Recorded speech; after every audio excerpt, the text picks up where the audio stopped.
Welcome. Today you'll see how to fill in the basic information about your new eDirectory site.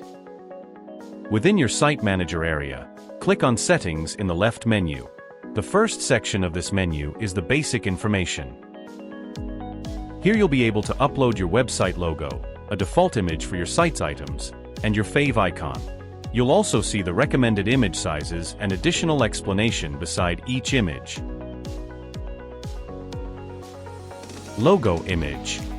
The logo image is the brand of your business and will be the face of your eDirectory site. It appears on your header, footer, and emails as well.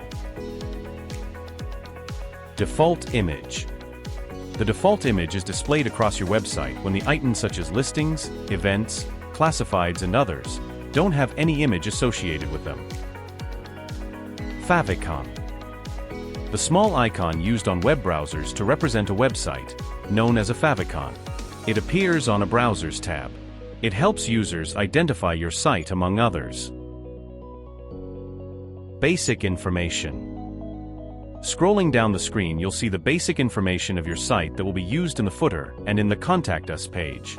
It contains your site's name, contact information, the address, and basic social media profiles. After filling in the address, you can drag the pin on the map and place it precisely over your location. Keep in mind that the map will be displayed only after configuring the Google Maps integration. When you finish editing the basic information, just hit the Save Changes button and you are done here. Thank you for watching. We'll see you in the next video.